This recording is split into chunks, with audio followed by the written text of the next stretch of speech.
Mather, and I am one of the board members of the Norwich Historical Society. And I'm happy that everybody has joined us on our third of 5 Discover Norwich programs. The mission of the Norwich Historical Society, I think a lot of you know, is to foster a sense of place through a better understanding of its people and its stories and its landscape. And we really feel that the Discover Norwich program is really designed to do just that. And Discover Norwich, I think some of you also will know, it was begun during COVID, and it was a way to connect us with its neighbors and our community. And while the programs feature a real wide range of topics, we feel that history informs them all. The topics have ranged from tonight's talk on the Norwich Inn to last week's really wonderful program on raising chickens in the backyard of Norwich. And then there's next week's fun program that Sarah is going to do with Lucinda Walker from the public library. And they're going to be answering your burning questions on the town of Norwich. And for most of these talks, we are partnering with other Norwich organizations and businesses. So you get a chance to connect with a variety of the important groups who have a big role in our community. So for last week, when we did the chicken talk, this was co-organized by the Recreation Department, and it included students from the Marion Cross School. And I recommend anyone who even has the slightest interest in raising chickens to go to our website and check it out, because it really was a great opportunity to see an intergenerational program. So as most of you might have heard, the Norwich Historical Society, it suffered a break-in and vandalism right before the new year. And the intruder was a teen in a mental health crisis. And we are responding to this event in several ways. Discover Norwich donations this year are going to go to increase security of our collections and of our property.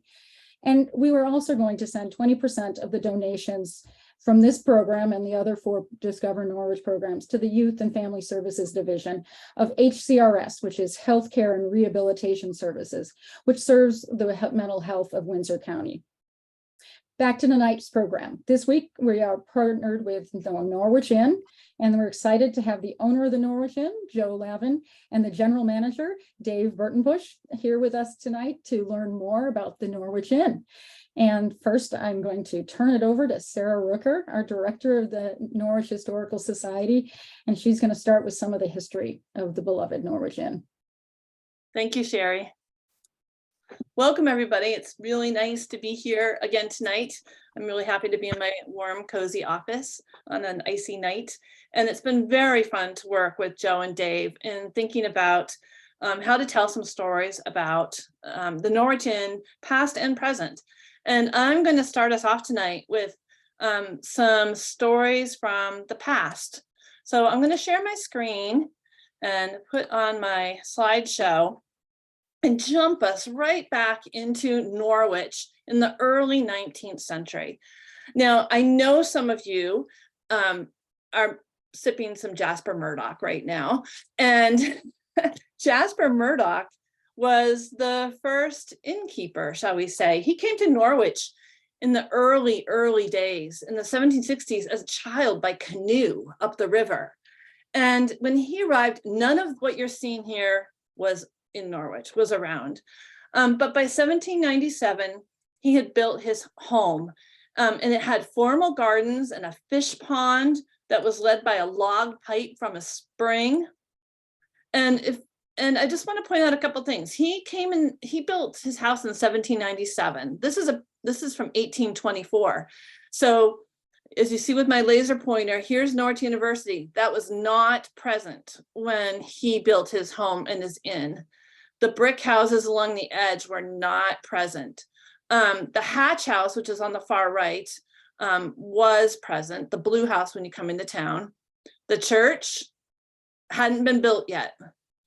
He would have been building right down here on the corner of the intersection of 2 roads, which was really where most taverns were built, because the legislature really felt strongly, they were careful about licensing taverns. And one of the ways to get a tavern license was to prove that you were at an important intersection. So here he is at the intersection of what they called the highway to Sharon.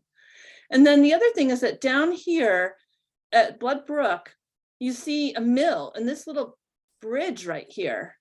And a mill would have brought many people. along the road. And so this was a really good spot to have a tavern, and it was where lots of stagecoaches came, and Murdoch invited stagecoaches to stay at his home.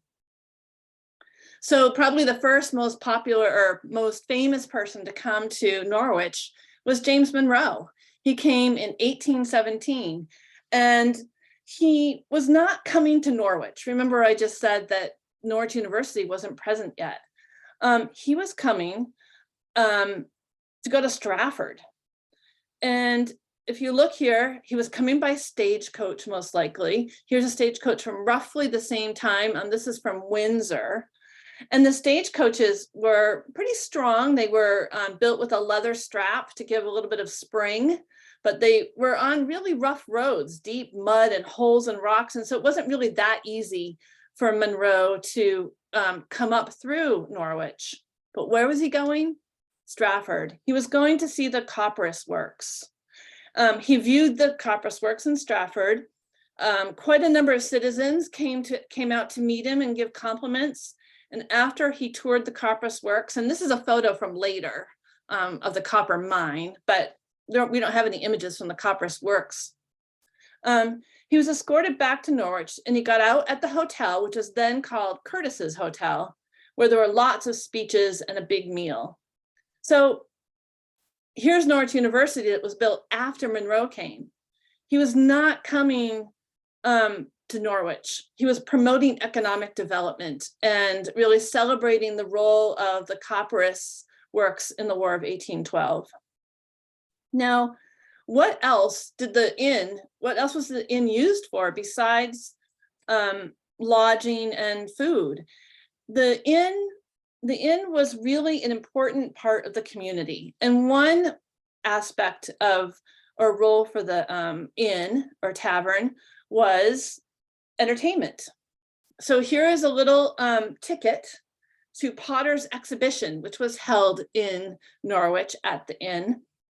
And Potter was America's really first Black celebrity. He was a magician, and he was very popular. He traveled all over North America. Well, what was North America, or in the eastern part of the states at the time. And I found in the Norwich University archives a little diary entry that described Potter coming to town. And here's what the diary entry said.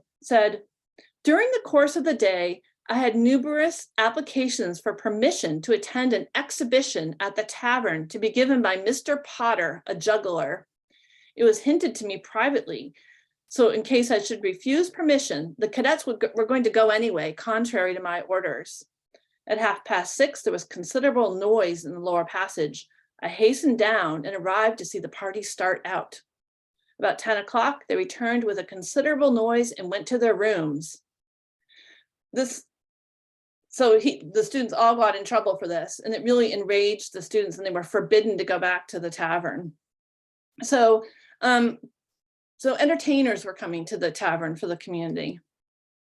Here's something else that was going on at the community. Shooting matches and sporting matches. So really the tavern served a little bit as a sports arena. And in this case, what we see is inviting sportsmen and sharpshooters to come to the tavern on the Norwich Plain, where there will be a large fattened ox weighing about 1,000 pounds. And they were also going to be selling 100 good turkeys. So sporting was a big activity. Here's another piece of entertainment. This I could not believe finding in the newspaper, but a small group of men got together to buy an elephant, and they were going to take this elephant around to various inns and taverns to entertain and parade for the communities. Sadly, the elephant, which was purchased and had made it to Brattleboro, was taken across the Connecticut River, and the bridge couldn't hold it, and the bridge collapsed. The poor elephant did not make it, and so the elephant never made it to Norwich, but it was on its way.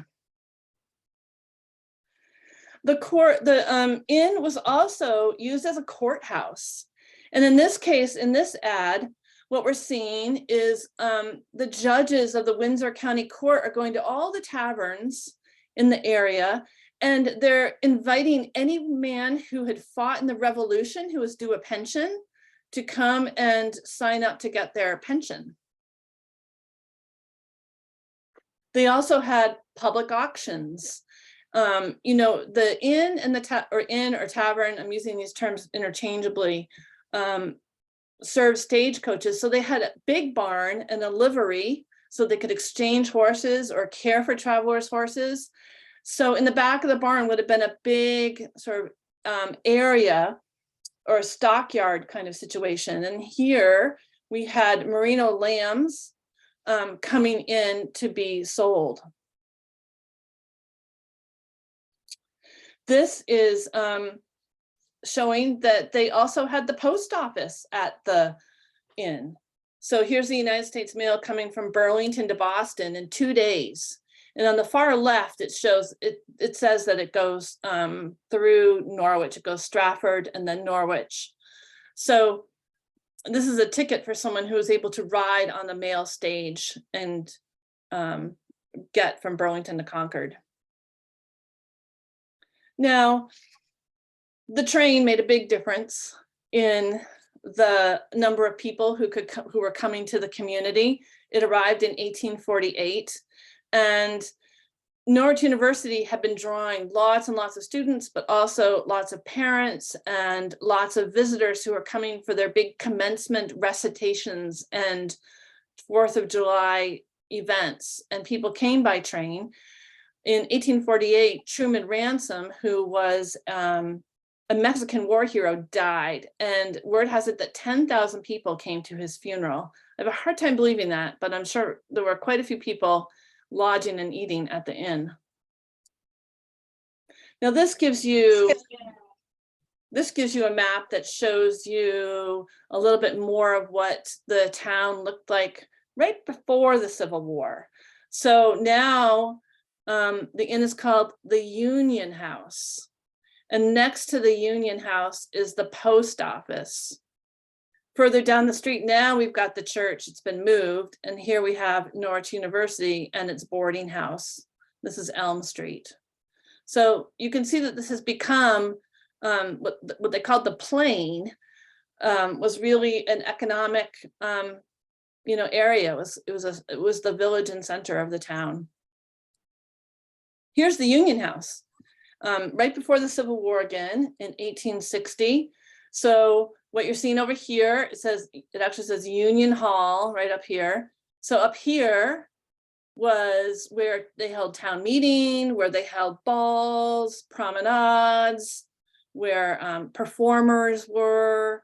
In many inns and taverns, the upstairs building would be over the inn, but in this case, it was over the store. So it was over the post office and a store all in this area, which is now Dan and Witt's. It burned. Here's the inn right here. And this is a whole group of townspeople out in front. We don't know why they're all out together, but there they all are standing out in front of the inn. Now we have when the inn was sold, there was a full inventory taken of the building with everything that was in it. And so we know that visitors could come in the front door and they came across an oilcloth carpet. And on the left and right were parlors with wool carpets. There were walnut sofas and rocking chairs with horsehair, marble top table in the center of the room. Upstairs were fancy parlor bedrooms, plus ordinary sleeping rooms. The ordinary sleeping rooms had husk or corn mattresses and straw sacks. And I'm sure more than one person stayed in those rooms. They had simple maple bedsteads with chamber pots underneath and pine washstands. So they were very advanced. Everyone had a private bath. There was a reading room, sitting room, dining room, and a bar room. And the inn was heated with airtight wood stoves. There was a dinner bell that brought guests to the dining room where there were 8 8-foot tables. And there were spittoons everywhere. You can see also, you can't see here, but maybe the next slide, let me just check. You can see the bridge that led over to the hall. We'll see that in a minute. I was curious who was living in the hotel around this time. So this is the 1850 census. And when I looked at it, I saw that John Pearson is the landlord. And he's living there with his wife, Hannah, his son, Henry, and his daughter, Lucy, who's 2 years old. And then they had probably Mary Murphy, age 21, from Ireland. So they had a maid helping out in the inn. And then they had Gilbert Knight, who's age 21, who was the groom helping out in the livery stable. And then here they have Franklin and Alfred, who are 2 students, most likely Norwich University students who are at the inn. And I don't know what the scoop is with Elizabeth Pearson. Here's the hotel. It becomes the Hotel Norwich in 1885. And it said that it was renamed the Norwich Hotel, and it gained quite a reputation among coaching parties and tourists going to and from the White Mountains, which interested me. But you can see over here, here's that passage going across to above what's now Dan and Witt's for the entertainment area.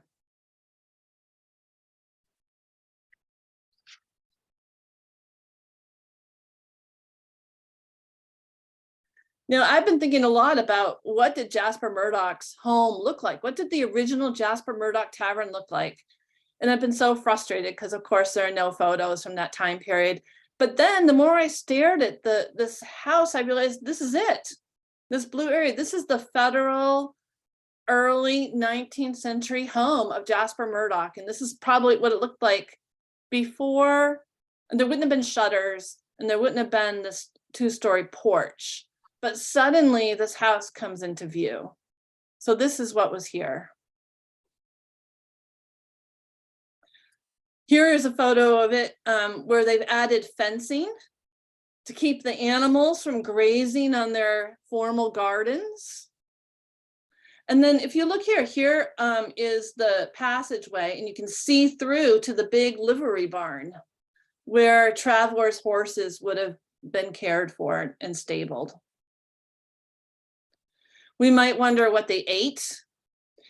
Well, here you are, a menu from the Norwich Hotel with all sorts of things from cold tongue to chicken a la mayonnaise, and lots of oysters, which is very popular at the time.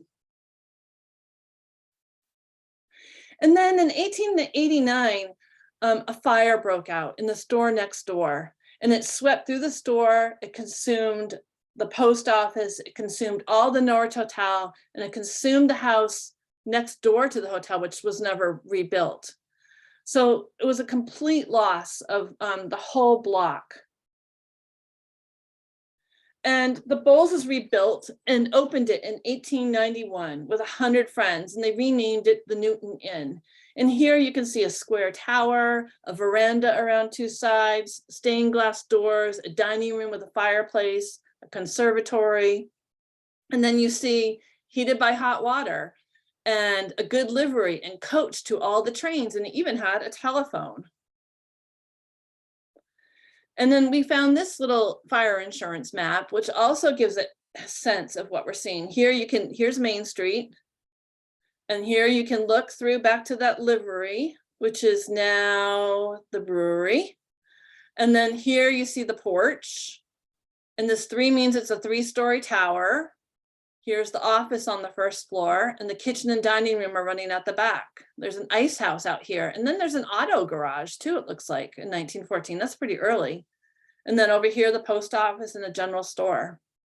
These maps are really fun to spend a lot of time with. And this pink right here is a firewall. Well, we'll jump ahead to the 1960s. The tower was removed. Eventually the porch was enclosed. A motel addition was added, and that Victorian style clearly fell away. And then in 1991, Sally Johnson purchased the hotel and worked to recapture that early style. And you can see here them putting the tower back onto the building. And way in the back are the motel units.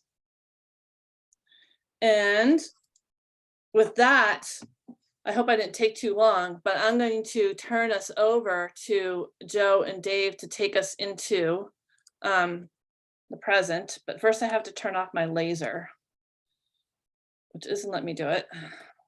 Hang on.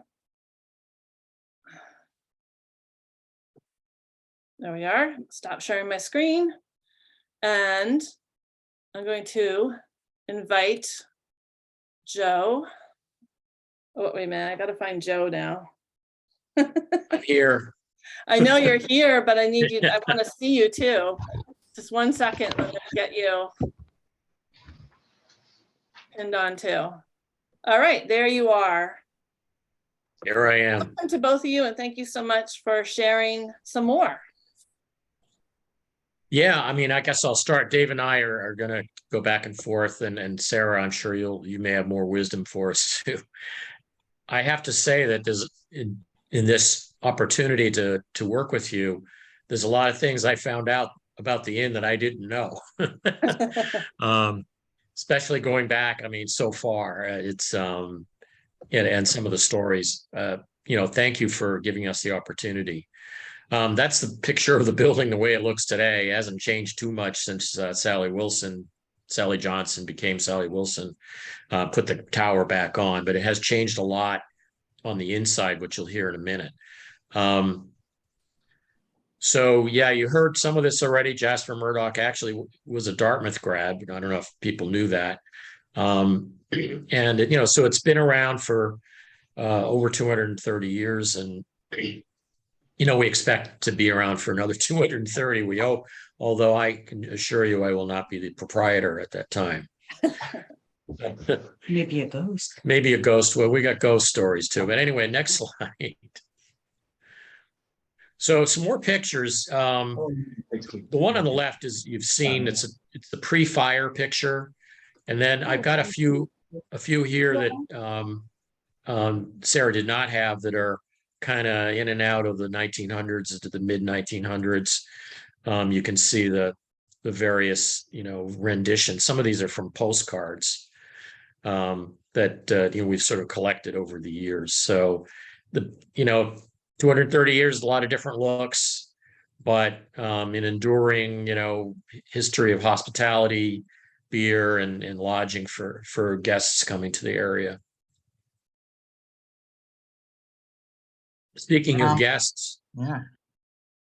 we've had a lot. Yeah, go ahead, Go Dave. Yeah, go ahead. Over the years, we've had some famous guests here. Sarah already touched on President James Monroe, but some more recent ones is Tom Brokaw spent 4 days here doing a story. Julia Child had lunch here twice. On her way back up to Maine, First Lady Barbara Bush also enjoyed a lunch here. And most recently, U.S. Secretary of Transportation Pete Buttigieg stayed here during the primary election in 2020. I thought I'm going to interject here. We had a couple of others I thought of that might be interesting. We had Ken Burns, the historian, at the inn for a dinner prior to his introduction of the Prohibition documentary. We had Secretary of Treasury Tim Geithner during the Obama administration, the architect of saving the banking system, was a regular at the inn as he had a daughter at Dartmouth. And we've had a couple senators, Kirsten Hillenbrand, when she was running for president way back. People forget that probably by now. And Senator Tammy Baldwin from Wisconsin. So there's a lot of different folks that have stayed with us over the years that are of note. Now, who was the musician that you had a full house and you couldn't take? Oh, James Taylor. Yeah, that was a disappointment. Yeah, sorry, we're full. Can't stay with us. So Dave, take it away to Dr. Seuss. Yeah, so Dr. Seuss was a graduate of Dartmouth, and he was a frequent patron of the inn. We have his signature here in one of our lodging books.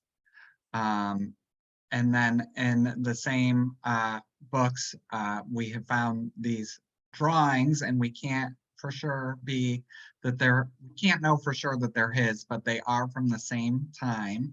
And if you ever visit the inn, we have these blown up and framed throughout several of the public spaces.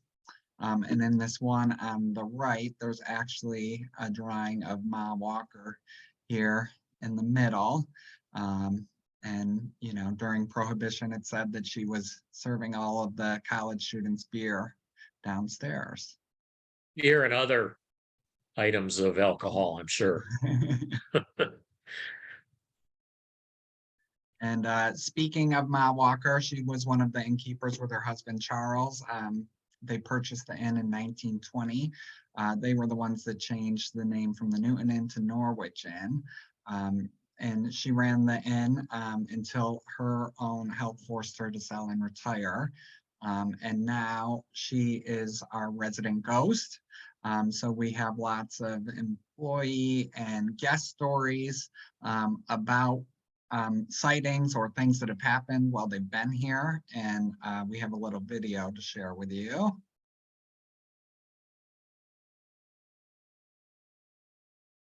Good sound.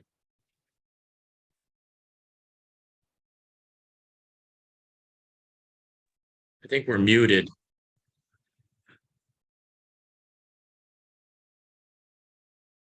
Mm. When you show a video, you have to click the box on the share screen for video. Okay, hang on.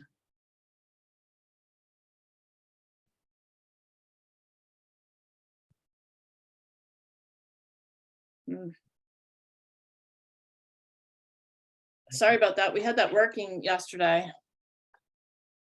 Well, It should you say missed me. optimize video.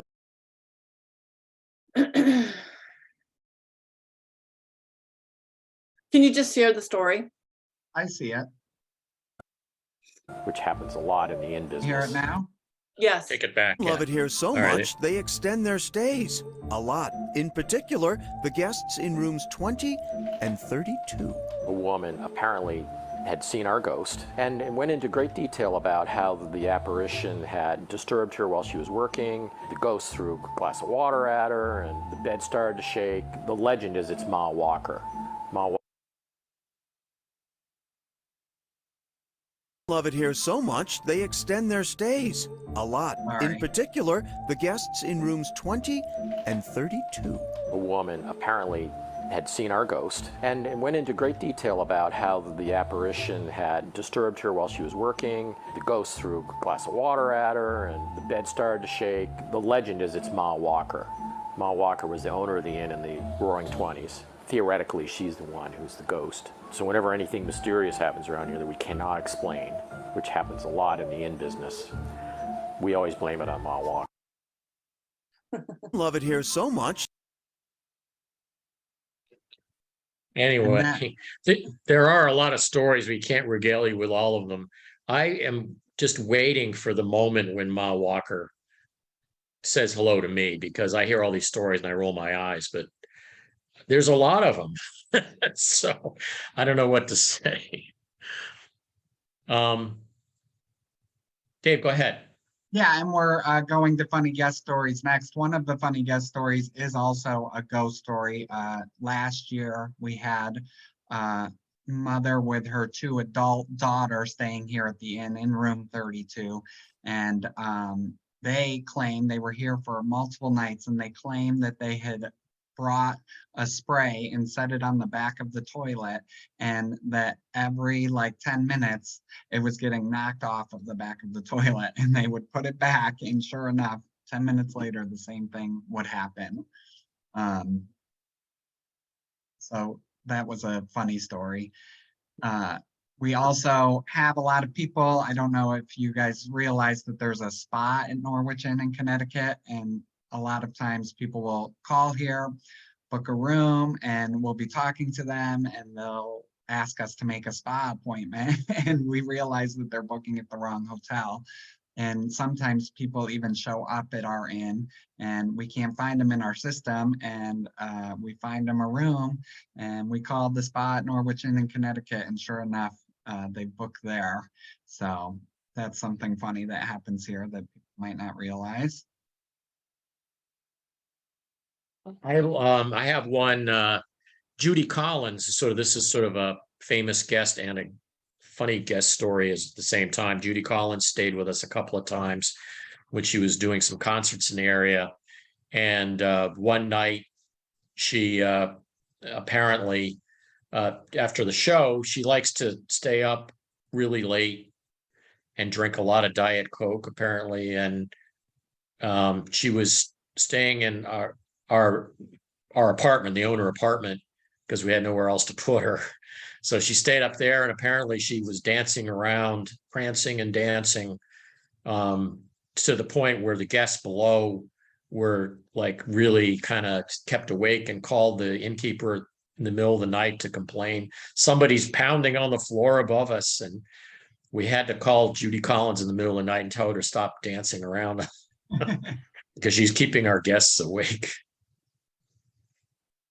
Another more recent story is during the pandemic, we didn't really have any guests. If we had 1 or 2 rooms, we'd be pretty lucky. And we shortened the hours at the front desk because it was just Linda and I working here at the time. So the front desk would close at 5 o'clock at night because nobody was here. And so we tried to put all the guests in the outer buildings. And one night we had a guest arrive and they were adamant that they wanted to be in the main inn. And we were hesitant to leave somebody in the main inn with the public spaces without, somebody here for most of that time. So we moved them over, and then in the early hours of the morning, the next morning, the fire alarm started going off, and I came from my cottage in the back of the property and got to the main inn, and it was filled with smoke. The fire department was here and inside already, and for a little while, I thought the building was burning down, but what had happened is the guests started a fire in the fireplace themselves, and we always keep the flue open, and they decided that they were going to open the flue, but they actually closed it. And instead of waiting around and telling us what happened, they packed up their bags and ran out the back door. And Chief Jem Frank was here at the time, and she ran out there so fast and gave them a little talking to.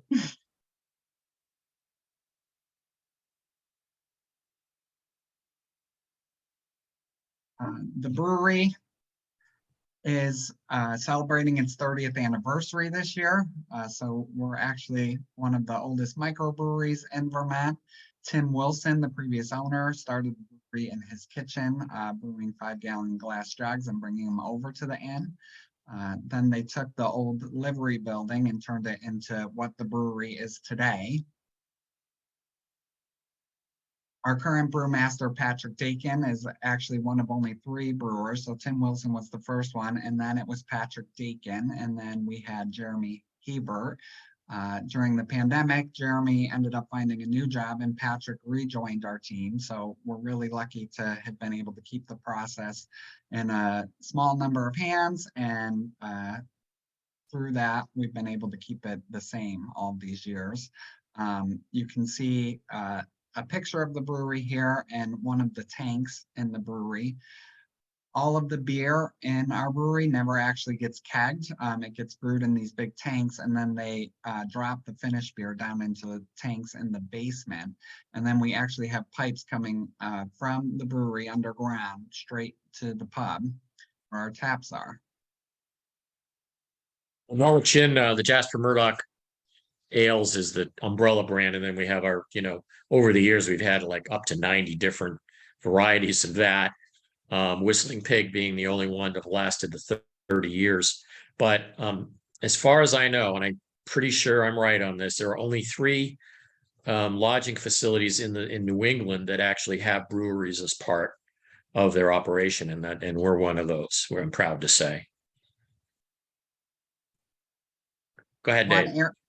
One area you might not get to see when you come and enjoy the inn is the kitchen. So this is what it looks like for all of those that haven't been able to experience it.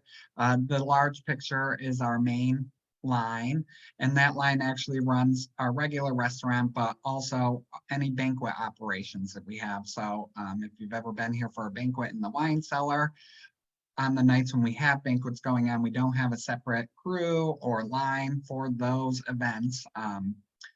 all of the food that's going into the restaurant and to the banquet events is actually coming from the same line. We have a picture of our dish area and also our prep area in the back of the kitchen. And then we have a large walk-in freezer just outside of the kitchen. So that's where all of the food is coming from when you join us here at the inn. A little bit about the kitchen operation. I'm sure a lot of you realize that we've made some changes over the last couple of years due to the pandemic. You know, it's just caused the entire restaurant hospitality industry to make significant changes. And in Vermont, especially, we're still feeling those struggles widely. There's not a lot of people that apply for jobs. Here at this point, when they do apply for jobs, they don't show up for their interview or they don't show up for their first day of work. So it's been difficult to fill open positions. We've had to evolve the operation due to higher priced ingredients or not being able to get ingredients. So as you all have realized, we've reduced the number of hours that we're open. Instead of serving dinner 7 nights a week and having brunch on the weekends, we've had to go down to 5 nights a week and have a more moderate menu size. That being said, you know, in the last year, we've really been able to expand what we were offering when the pandemic first started.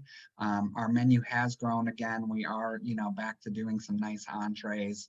And we figured out how to provide some new experiences that we couldn't before. So even though we can't open the restaurant on Monday and Tuesday nights due to staffing, we have, you know, a manager behind the desk working the front desk, and they'll cook up some appetizers for the people in the bar. So we can still have a bartender here, have, you know, some of our guests try the beer when they're staying with us, and offer a few appetizers. So we're trying to figure out what we can do to provide experiences still, even if they're not the same experiences we had prior to the pandemic. So when we were putting this together, I thought it would be worth mentioning some of the, you know, the recent history since we'll call it since my wife Jill and I bought the inn in 2006. And it, you know, it's been so gradual that sometimes you kind of forget all the things that were done.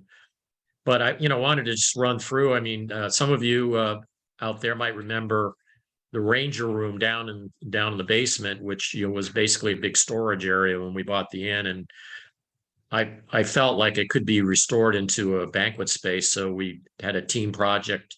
Virtually, you know, all our employees, or a number of them, participated based on their skill to put this thing together. And so now we have a really nice banquet room down there and a wine cellar with 1,000 bottles of wine in it, in a really well temperature and humidity maintained facility. Over the years on the right parlor, you know, we constantly, you know, make changes there to keep it alive and moving and current. The biggest thing that we've done is building the Ivy Lodge and the Walker House in 2010. That opened. Those on the lower left, you can see those two buildings. The Walker House is named after Ma Walker, and so far she has never made an appearance in the Walker House to my knowledge. She just sticks to the main inn. The library on the right there has been redone, and it's all hooked up with electrical and TV and internet. So a lot of those, a lot of people use that for meetings and private functions. Next page.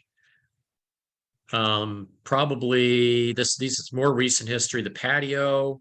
I know a number of you have probably, you know, enjoyed sitting outside on a nice night with the, you know, the much more expanded patio facility that we did as a COVID project. We had really nothing to do, no guests. So we said, hey, you know, we should do some work to the inn while we're not interfering with anybody's experience. So we did that. And we also did what is now known as the Newhart Room. Used to be part of the dining room. It still has dining, but it also has social space, workspace, TV. It's proven to be a very popular change for us. A number of you may not know this, but the Bob Newhart show, when he was a innkeeper in Vermont, when you drive up in the show, it took place in Middlebury in the film, but the actual town in which the Newhart show took place was Norwich.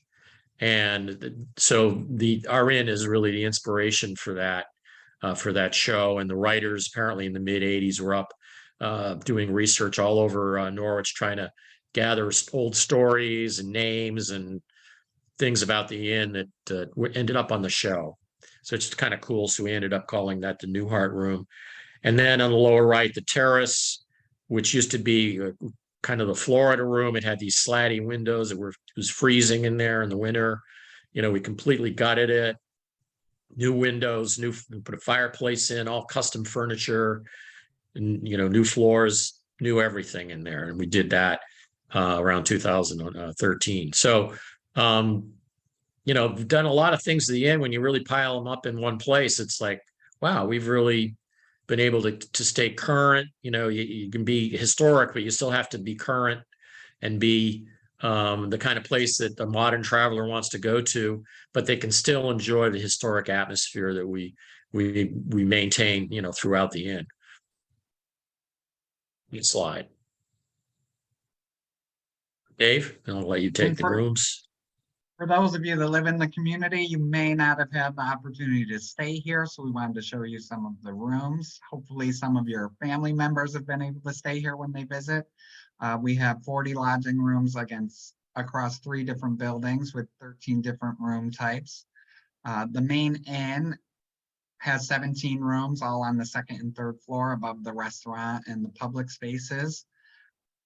We have a variety of rooms over here, king rooms, queen rooms. Some of them have pull-outs. Each room does have a bathroom still. Here's one behind me. I'm in room 26 right now. The Walker House is one of the newer buildings with 18 new rooms. Those all come with gas fireplaces. We have double queen rooms over there. Again, many of them have pull-out sofa beds for families that come to visit. And then the Ivy Lodge is the smaller building in the back, the most private of the rooms. Each room comes with 2 rocking chairs on the front porch over there. And we do have pet-friendly rooms in that building. All of the stuff that we've talked about that has kept the inn going all these years, hospitality, good food, good beer. The most important part we thought were the people. We're really lucky to have a lot of people that have worked here a long time. And especially the last couple of years of the pandemic, we had some real difficult times, but our team stuck it out, and we're just so lucky to have people that have been here a long time. And we couldn't do any of the stuff that we've done without them. So they really are what make the inn what it is today. And another nice story about that is we wanted to start having some international students come and help us during our busy season, and we couldn't find housing for them in the area. So I put something up on the local listserv, and Jenny from St. Barnabas actually reached out to me, and last year she helped us out, and we were able to have 2 students come over from Bulgaria and join our team for the summer, and they had a great time. We had a great time with them, and so that's something that we're going to continue to do this summer. We have 2 new girls from Bulgaria coming this summer.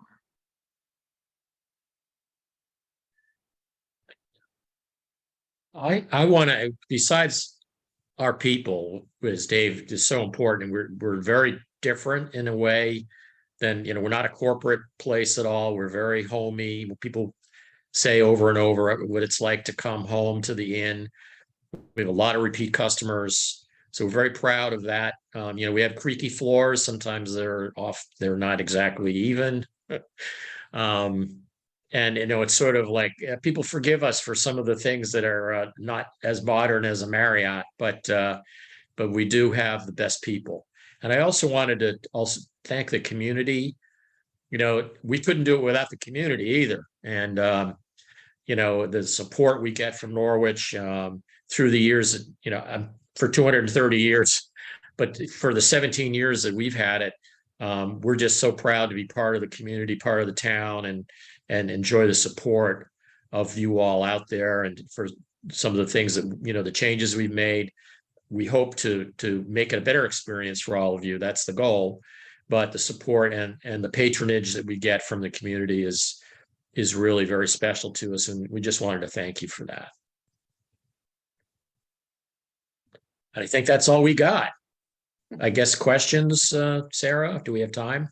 We do. Can we stop sharing the screen? Wonderful.